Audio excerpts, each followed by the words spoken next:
और सोना तोल रहा हो, उस पलड़े पर मक्खी जाकर बैठ जाए तो मक्खी की कीमत 10,000 रुपये हो जाए। बोलो सही है कि गलत है? बस वो सोने का तोलने का जो पलड़ा है ना, उस पलड़े पर सोने के सामान के साथ अगर मक्खी बैठ गई तो उसकी कीमत 10,000 रुपये हो गई, तुरंत बैठते। सब्जी में कोई कीमत नहीं बढ़ी है, किराने में कोई कीमत नहीं बढ़ी, सामान में कोई कीमत नहीं बढ़ी, पर सोने के साथ बैठी इसलिए कीमत बढ़ गई। शिव महापुराण की कथा कहती है मनुष्य की कीमत चौराहे पर बैठने से नहीं बढ़ती, पान की दुकान पर बैठने से नहीं बढ़ती, कहीं गप्पे लगाने से मनुष्य की कीमत नहीं बढ़ती। मनुष्य की कीमत कहां बढ़ती है? जो भगवान की भक्ति में लग गया, सत्संग में बैठ गया, शिव महापुराण में बैठ गया, मंदिर में जाकर बैठ गया, उसकी कीमत बढ़ गई। ये भगवान की अविरल भक्ति में डूबने के कारण उसकी कीमत बढ़ रही है।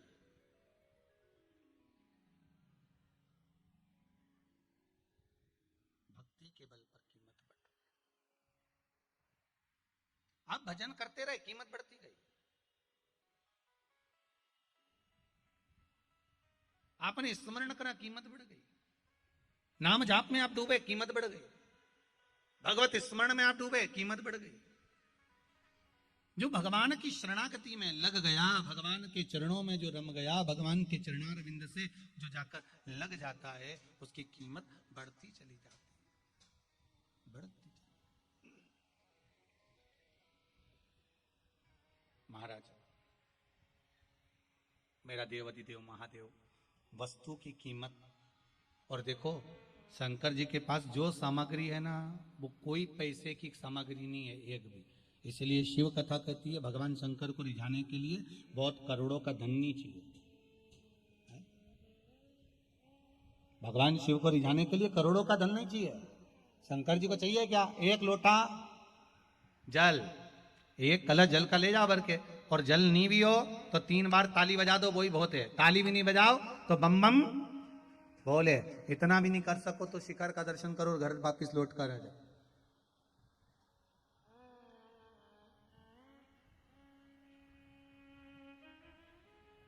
उनको चाहिए क्या? उसने तो खुद अपने पास में अपने कुछ भी नहीं रखा। जैसे ही सृष्टि का खंड प्रारंभ हुआ, सृष्टि का प्रकरण प्रारंभ हुआ, सृष्टि को बढ़ाते हुए सबसे पहले भगवान शंकर ने ब्रह्मा जी को सबसे पहले दिए तो वेद और पुराण दे दिए। ले उठाओ ये वेद, ये तुम्हारे। वेदों का अधिकार किसको दे दिया? ब्रह्मदेव का। ये ब्रह्मदेव, तुम्हें वेदों का अधिकार है, ले ये वेद तुम्हारे पास में रखो। ब्रह्मा जी वेद अपने पास में रखे। शंकर जी के पास कोई वेद और पुराण नहीं है उनके पास में, उन्होंने तो दे दिए, ये तुम्हारे पास में रखिए। महाराज, भगवान विष्णु को सुदर्शन चक्र दे दिया, और बचा कुचा था।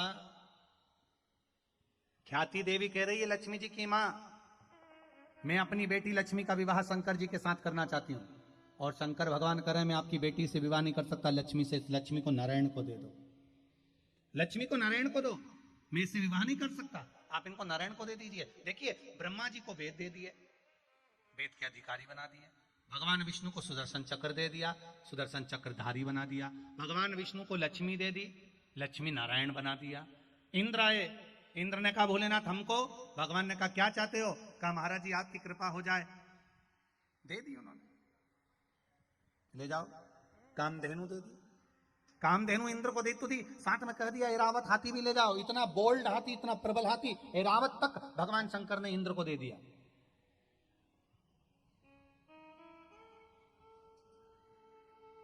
और शिव जी ने अपने पास क्या रखा? तो क्या अभी तो और बचा है, दे दूं जरा और, फिर बाद में सोचूंगा अपने पास क्या रखना। आज के जमाने में व्यक्ति प्रसाद बांटने भी खड़ा होता है ना, तो पहले ये सोचता है कि अपनी पत्नी के लिए थोड़ा सा बचा के रख लूं। आज के जमाने में व्यक्ति अगर प्रसाद बांटने भी खड़ा हो तो पहले अपनी सोचे कि मैं अपने लिए रख लूं।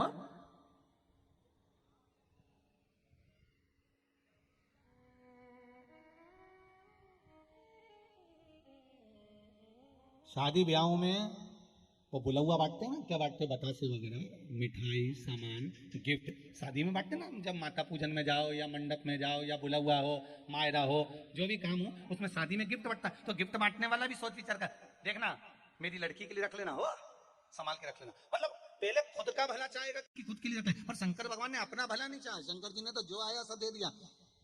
सामने आया कुबेर, चोर को देखा तो कहा इसको कुबेर बना दो, और चोर को कुबेर बना दिया। चोर को कुबेर। भगवान विष्णु को सुदर्शन चक्र दिया, भगवान विष्णु को लक्ष्मी जी दी, ब्रह्मा जी को वेद दिए, इंद्र को एरावत हाथी काम धेनु दे दी, और एक साधारण से व्यक्ति को कुबेर बना दिया।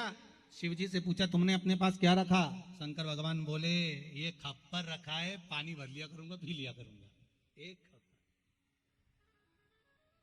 शिव जी ने अपने पास में क्या रखा है? कुछ नहीं। क्या रखा? कुछ भी नहीं। शंकर जी के पास में कुछ है ही नहीं। वो कहे ना, रावण को बाबा तूने लंका दिया, भस्मासुर को तूने कंकण दिया,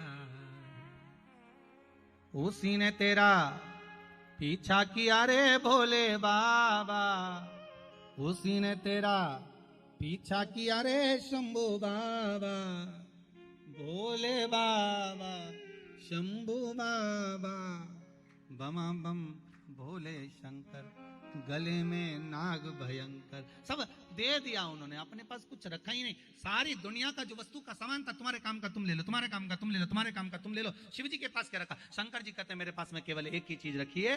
वो क्या है? तो कि भगवान का नाम रखा है, नाम में जपता हूं, उसमें मुझे सुख का अनुभव होता है। मैंने नाम अपने पास में रख लिया।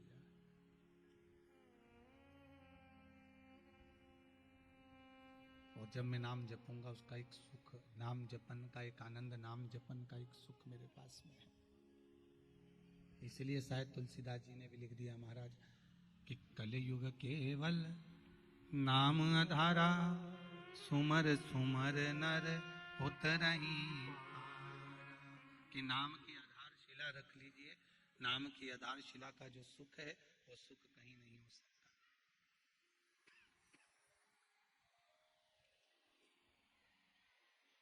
नाम की आधारशिला का सुख।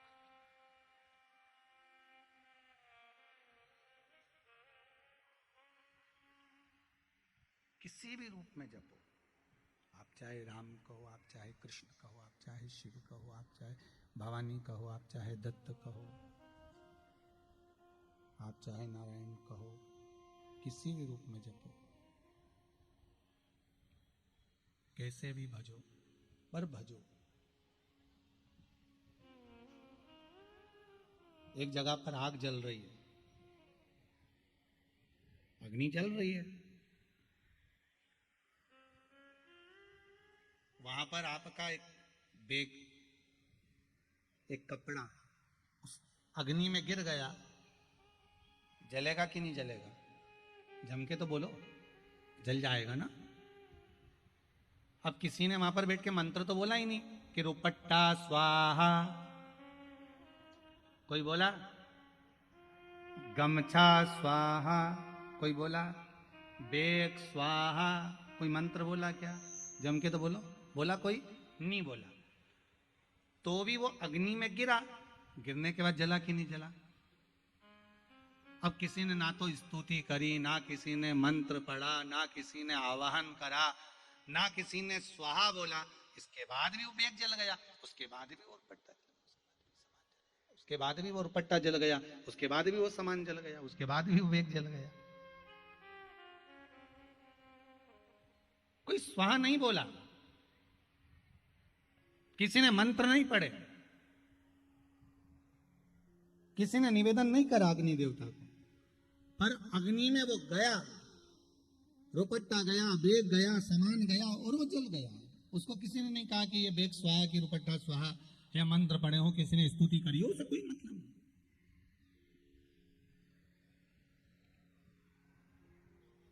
अग्नि का काम है कि उसके अंदर जो आएगा वो जलना ही है।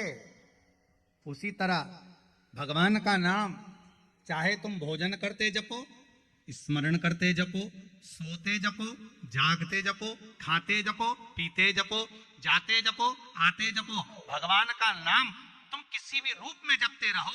ये तो अग्नि का नाम किसी भी रूप में जपते रहोगे, यह पक्का है कि तुम्हारा पाप जलकर भस्म हो ही जाएगा। तुम कैसे भी उसको जपो, किसी भी तरह से जपो, किसी भी रूप में जप सकते हो। आप जिस रूप में जपोगे वो स्वाहा तो होना ही है, वो जलकर भस्म तो होना ही है।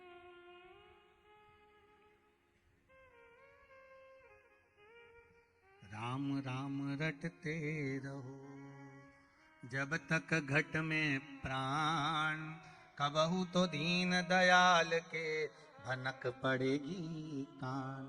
महाराज आप जपते रहो भगवान का नाम, जैसे जैसे जपते जाओगे हमारा पाप, हमारा काम, हमारा लोभ, हमारी आसक्ति, हमारी तृष्णा, हमारी वासना, हमारे भीतर का अहंकार, हमारे भीतर की अकड़ता, अहमता, ये समाप्त होती चली जाए।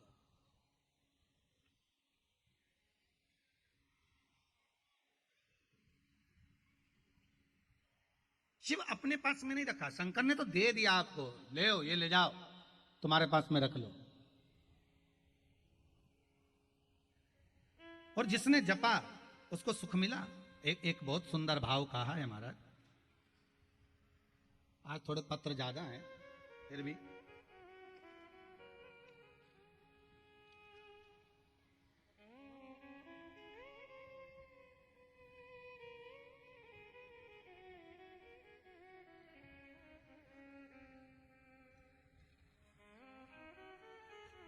वीरेंद्र सिंह जी रांची से हैं। कहाँ बैठे हैं जरा खड़े होंगे? वीरेंद्र सिंह जी रांची से, माइक दीजिए जरा।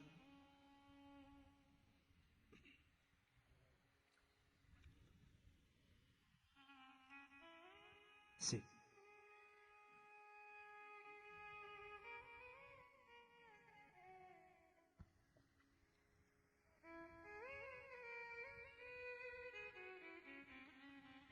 वीरेंद्र सिंह जी रांची से आप पधारे हैं। आपने लिखा है गुरुजी पिछले 2 साल से शिव महापुराण की कथा सुन रहा हूं। श्री शिवाय नमस्तुभ्यम। श्री शिवाय नमस्तुभ्यम। वीरेंद्र सिंह जी कहाँ से पधारे हैं? रांची में? रांची सर, रांची झारखंड से। रांची झारखंड से आए। क्या नाम है आपका? वीरेंद्र कुमार सिंह जी। आपने लिखा है आपकी बेटी को 9 साल से संतान नहीं थी जी। अब बाबा की कृपा है जी, बाबा की कृपा है। क्या हुआ है? पुत्र हुआ है। पुत्र की प्राप्ति हुई, बहुत बहुत बधाई आपको जी। बाबा की बड़ी कृपा हुई, जो 9 वर्ष के बाद भी बाबा ने आप उसकी झोली भरी है। बहुत बहुत साधुवाद पिताजी, बहुत बहुत धन्यवाद, बहुत बहुत धन्यवाद। बैठिए, आपको बहुत बहुत बधाई नाना जी बनने की, बहुत बहुत साधुवाद था। शिव कृपा है ही ऐसी।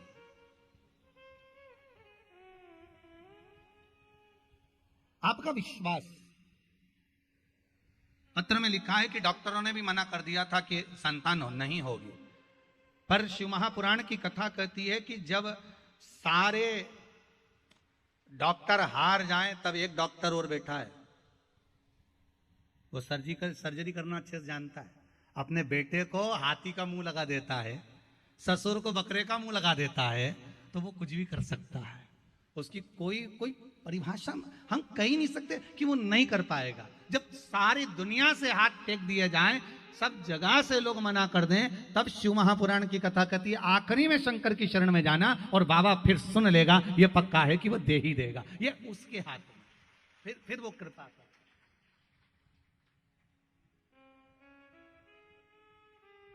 और हम फिर कहेंगे दुनिया अगर थोड़ा बहुत देती है ना तो 50 बार कहकर बताती है, पर मेरा देव अधिदेव महादेव जब देता है ना तो कुछ कहकर नहीं बताता। मेरा देव अधिदेव महादेव जब देता है तो बड़े आनंद में प्रदान करता है, बड़े आनंद में।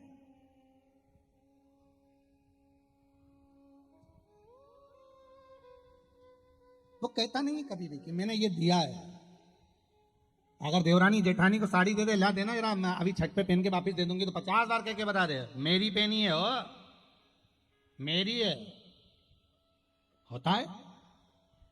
एक व्यक्ति अपने ससुराल जा रहा था, उसका मित्र रास्ते में बैठा हुआ कहीं चौसर खेल रहा होगा बैठे बैठे, तो इसने कहा क्यों भाई क्या कर रहा है?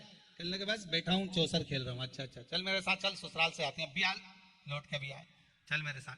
उसको ससुराल, अरे तो मेरे पास कपड़े वपड़े तो है ही नहीं, अरे मतवंदे मेरे कपड़े पहन लेना, उसमें क्या दिक्कत है, चल मैं मेरे कपड़े दे दूंगा पहन लेना, चल मेरी ससुराल होके आते। उसको गाड़ी में बिठाया और ससुराल ले गया। अब ससुराल ले गया तो उसने कहा कमरे में स्नान आदि करा, नहाए करे, नहाने स्नान आदि के बाद में वो बोला मैं पहनूंगा क्या, मेरा कुर्ता तो अच्छा है पर ये पजामा जो है ना ये बहुत गंदा हो रहा है। तो जो लेकर गया था उसने कहा मेरा पजामा पहन ले, ले ले मेरा पजामा पहन ले। उसने अपना पजामा दे दिया, उसने अपना पजामा दिया। अब जब उसने अपना पजामा दे दिया, अब दोनों बड़े प्रेम से ससुराल में साले के घर गए। साले जी ने बहुत आओ भगत सत्कार करा, सम्मान करा, आदर करा, और साले जी ने पूछ लिया ये कौन है, मेरे मित्र हैं।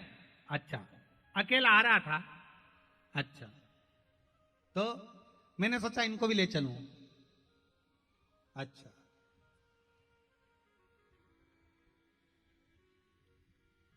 ये जो पजामा पहने हैं ना ये मेरा ही है। अब जिसको लेकर गया था और कहा कि ये पजामा मेरा है तो उसको तो काटे खून नहीं, उसको तो गुस्सा आ गया। उसने कहा बता साले के यहाँ लेकर गया, ये बोलना जरूरी था कि पजामा तेरा है। अब इसको आ गई गुस्सा। अब गुस्सा आई तो गुस्से में बोला अब मेरे को यहाँ रहना ही नहीं, अब मेरे को तो मेरे घर लेके चल, अब भी लेके चल। तो क्या अपन चल चलेंगे, शाम तक चलते हैं। अब तो गुस्सा मत कर, ऐसा क्रोध मरोध मत कर, तो है क्रोध मरोध मत कर। अब क्रोध करेगा तो अच्छा नहीं होगा, चल तू चल मेरे साथ चल, ठीक है। अब जो व्यक्ति था वो अपनी मौसी के घर गया, मौसी सास के यहाँ, सब ससुराली ससुराल तो मौसी सास जी वहीं थी, वहां पहुंच गया। और मौसी जी बस बढ़िया प्रणाम आनंद करो। और लाला जमाई साहब, कंवर साहब, ये कौन है, मेरा दोस्त है। अच्छा, मैं अकेला आ रहा था तो इसको ले आया। अच्छा, कुर्ता इन्हीं का ही है। तो इतने में मौसी ने पूछ लिया पजामा, तो फिर बोला पजामा मेरा है। फिर गुस्सा आ गई, बता अब ये पजामे की बात क्यों निकाली तूने। अब तो दोनों में भयंकर लड़ाई हो गई। अब तो मुझे घर जाना ही है, मेरे को तेरे साथ कहीं नहीं जाना। अरे मेरे मामा जी का घर अकेला रहा है, अब की बार मैं पजामे की बात नहीं निकालूंगा, पक्का कसम खा के कहता हूँ कि पजामे की कोई बात ही नहीं निकलेगी, बस पक्का। चलो ठीक है। अब बड़ी मुश्किल से राजी करा, मामा ससुर के यहाँ पहुंच गए। अब मामा ससुर के यहाँ गए तो मामा जी मिले, मामा जी मिले और लाला साहब और जमाई साहब बढ़िया सब आनंद में, और सब बढ़िया बढ़िया करते करते अब उन्होंने कुछ खाया पिया और जाने लगे। जाते जाते मामा जी से बोले पजामे की हम कोई बात नहीं करेंगे। तो मामा जी ने फिर पूछ लिया मतलब पजामे की कौन सी बात। तो इतने में अब देखो देखो मामा जी खुद पूछना तो बताना तो पड़ेगा, कुर्ता इनका है, पजामा मेरा। पजामा, अब आई उसको गुस्सा, उन्हें मामा के यहीं पजामा, मामा के ही दे दिया, घड़ी बना के दिया, तेरा पजामा पकड़, मैं चला मेरे कुर्ते पे।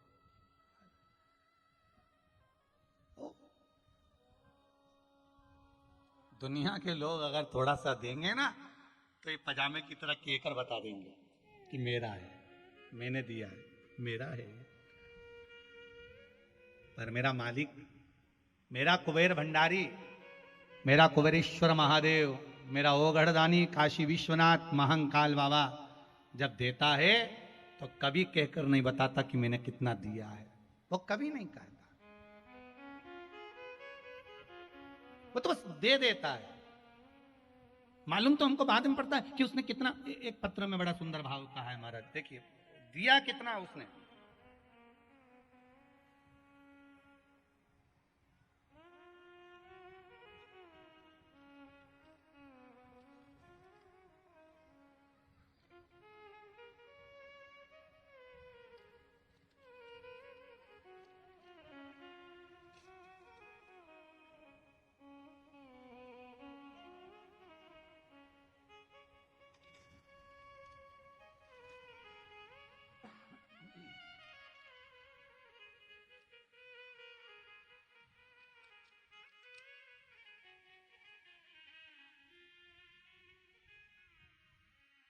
नीतू दुबे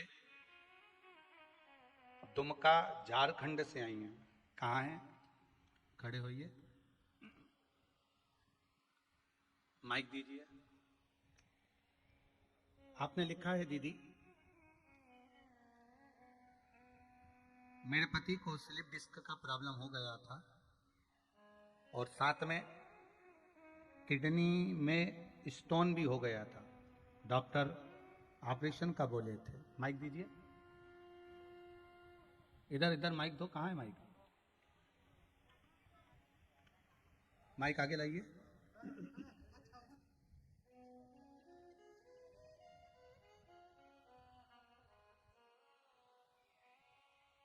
श्री शिवाय नमस्तुभ्यम। क्या नाम है दीदी आपका? हेलो। हेलो। हाँ जी बोलिए। श्री शिवाय नमस्तुभ्यम। श्री शिवाय नमस्तुभ्यम। दीदी कहाँ से आए हुए हैं?